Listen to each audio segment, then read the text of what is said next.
Welcome to Diplomatic Channel. I am Amarachi Ubani. This week we'll be talking to father of 18-year-old Godwin Ayogu, who was brutally murdered at the University of Cape Coast in Ghana. He was said to have been killed, disemboweled, and the body dumped in front of his hostel at school. He is one of 4 deaths recorded in 1 year in Ghana.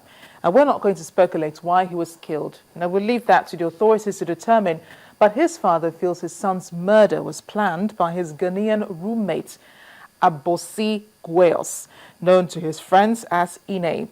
This happened just over a month ago and involved some legwork provided by the Nigerian High Commission in Ghana, said to be working closely with the family. Understandably, the whole family is still grieving. They've not received the body, neither has the body been buried. His mother described him as the strength of her youth. She never imagined she would be saying goodbye this way to a son she last saw in December last year, and one who had said, "I love you," 5 days before on Valentine's Day. Mr. Fred Ayogu speaks in his own words how he learned of his son's death and the many unanswered questions like why his son did not pay his school fees on time as directed by his father, or why his roommate had the said fees in his possession, and why the said roommate has not been arrested as prime suspect in this murder.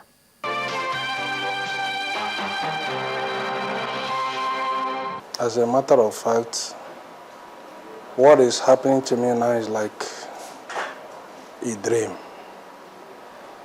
Because I saw him last September when he was going back. I took him to the bus, to Mighty, where he boarded a bus to Ghana. And since that time, we have been speaking on phone, through phone. Even on that very day he was killed, I called him. That's the last day I spoke to him. That very time I couldn't get myself, and because I sent money to him on Monday through his friend's account. And I called him to know whether I had gotten the money. And when I heard a voice, I said, "Oh boy, what is wrong?" He said, "No problem, no problem. It's just catarrh and cough and that there is too much dust." And after 3-4 days, we begin to hear this ugly news. Did you ever wonder why it was not the school authorities that called you to say your son was dead? They didn't call me. They didn't show anything like something happened. Even when I got the information from Accra there, from the embassy, from the chargee, that there was a daily newspaper that carried the news, and what they wrote there is that the kid student from the Nigerian student that was murdered in Cape Coast was not a registered student in the time of his death. Then immediately I picked the phone, I called the school authority. They said no. The man said what they use is just a terminology. I don't know the meaning of terminology. I said, I don't know what terminology means, but why should that, which means you people are trying to label him as a tout. He said, no. That even on Wednesday, the school authority declared Black Wednesday for him, that everybody love him, he's a good boy, he's this and that. I said, well. Did they have evidence of that? The Black Wednesday thing? I don't know. They were just telling me that they have a Black Wednesday, all the students wore black that day. I say that one is immaterial. What you are trying to tell the world is that the boy is a tout. He's not a student now because he didn't register for the semester. And the money is the money because of the money, they killed him. But they have records saying he had registered for the past 2 sessions. I was the person that registered him. I paid the same $4,400. When he was going to the second year, the second year, I gave him the money he paid. This is the 3rd year. He registered everything, only this one in question. It was when other people that this kind of thing happened, when they begin to come and tell us how these things are happening, my eyes begin to open. I mean, what happened to your son has happened to other people too. Yes, but they didn't kill them, they were lucky. Like somebody living in this street. It was when he come to sympathize with us, he was telling us. they have drawn the dagger to stab the son to death. They collected 1 million naira from the son. And when he went for the money, what he told us, he's living here, just in this street. He had graduated at the same Cape Coast University of Cape Coast. He graduated last year. He's in Canada doing his master's now. Yeah, so he said they collected the money and he waited and they wanted to collect the money back. They started demanding for the money. And they told him to come somewhere to collect the money. And luckily to the boy, when he was going, he had a girlfriend. He told the girlfriend to escort him to collect his money. And the reason they say, either your life, you choose between your life or your money. The boy said he needed his money. And they wanted to stab him to death. The girl shouted and began to call the mother here. Even one of my church members, he was here last 3 weeks. He told me he have 2 sons in Ghana. He said they collected one of his son's school fees too. And it was the junior one that called him. Daddy, he doesn't know what his brother is saying. And he went down to Ghana. And they asked the boy, he was even hiding it from me. So I don't know what is happening there. Because these people, the story I had when I went to Ghana, they say number 1, you see this Ghana must go 1983, they still have it in mind. They want to pay us back. That is the story I had when I went there. But Nigerians were not killed during. They didn't kill them, but they are annoyed. They are still harboring that anger that they were sent home. And they want to, because, I don't know, the stories I had when I was in Ghana, they say they hated us. But these are all speculations. What's the Nigerian embassy saying? What did they tell you? What they are saying is that we were together, running around for the case, running around, making consultations. We had an appointment with the IG of police.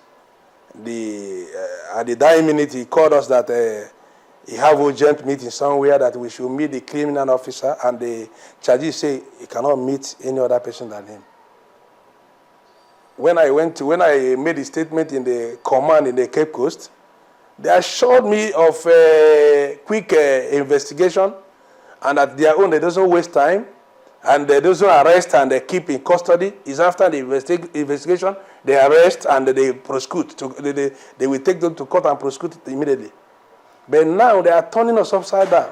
Now I find out because it is Hadebun that the roommate is a Nigerian.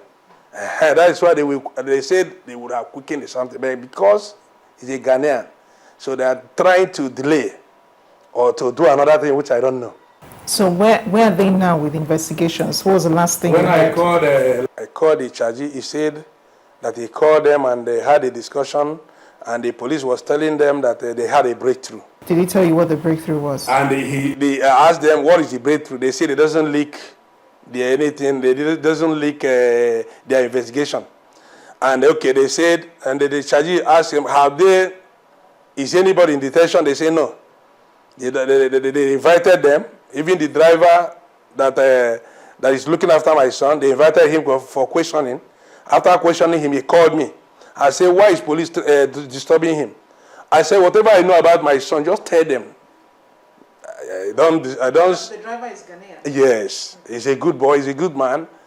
I just met him the first day, but he's a good. Even he's telling me to immediately we received the news because they didn't tell me. They called my wife. My wife was in the village while I am here in Lagos. Then the chargee called my wife in Lagos in the village. He went for burial, and at that time I have been trying because each time he told me that he will be leaving on Wednesday. Then I called him on Wednesday morning, afternoon, evening. I couldn't get him. I thought maybe he was inside bus. In the morning I couldn't see him. I have been trying him Wednesday, Thursday. My wife left on Thursday morning. On Friday was the burial. And on that burial day, so I called the village. He said he's not even in the burial. Later he told me that he received a call from Ghana that he should come to Ghana. I said, for what? He didn't want to tell me. He said, okay. He tested the number for me. He sent the number to me. Then I picked the number. When I reached here, that was around 8:39. I started trying the number. The number was ringing. They could not pick.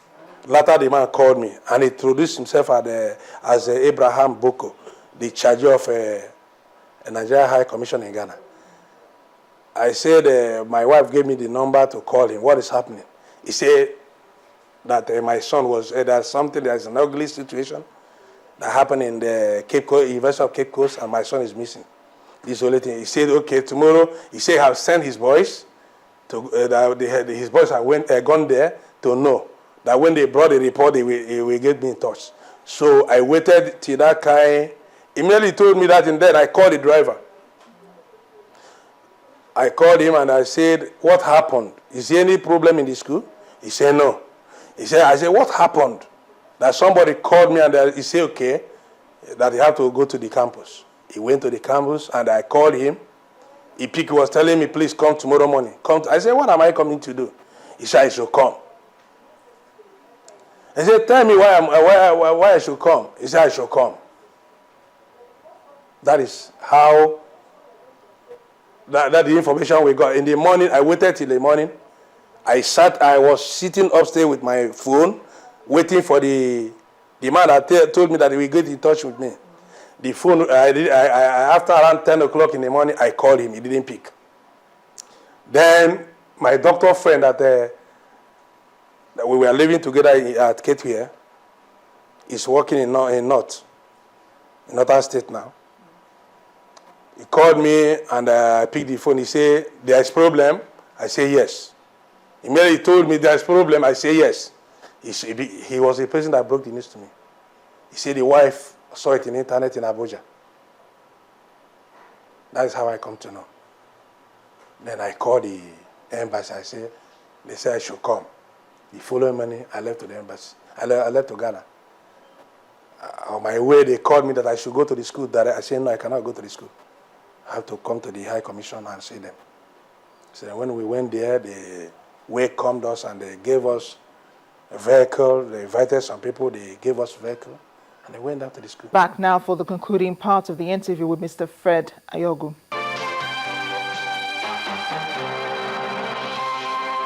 So what does the Nigerian High Commission say is the state of things now when it concerns investigation to your son's death? The last I spoke with the chargee was last week. Last week, I think Wednesday or Thursday. And he told me that these people are delaying this and they are not happy. And one of my brother went to Ghana last week, I think on Friday. He spoke with him and he was telling them to hasten the investigation, and they promised. Any attempts to involve the Ghanaian government, because there's really no news about what's going on? They said the president told them that they should hasten the investigation. He have known about it. The IG says he's interested on the case. Even the one they call BNI, I think they say it's SSS. I called him. He said we should not discuss on phone because they will tap the phone. That I should send my email. I sent email. He never posted anything to me. But it was promised. When I was in Ghana, he said, no problem. This thing is a small matter. I should go and sleep. There's no problem. But now they are trying to hide it under the carpet. What about the body? They said on that day now, they said they called the police to transfer the body to the school mortuary so that I should go and view it, but I said I cannot. So later they transferred the body, and the doctor there is a Yoruba, is a Nigerian doctor.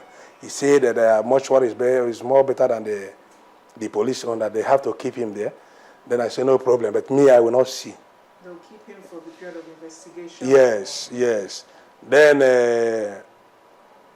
on that very day, it was three of my brothers that went there. They saw the body there, and we left for the police command. And on the police command, immediately I made the statement. The police officer was mad. He was furious. He said, why are they late to arrest to put the boy in the cell? They said I should go down and write statement. I made my statement. After writing my statement, the police from campus came down, one inspector. He came down and introduced me to him. Then he sympathized with me and he collected the statement I wrote down, and they promised that they will hasten everything. But now nothing has been done. But the Nigerian government is actually taking steps. When I came down back to Nigeria, now we begin to make consultations, and we called Abike Dabiri, and he told, he said they have heard about it, that I should forward my petition, and I forwarded my petition to them. They have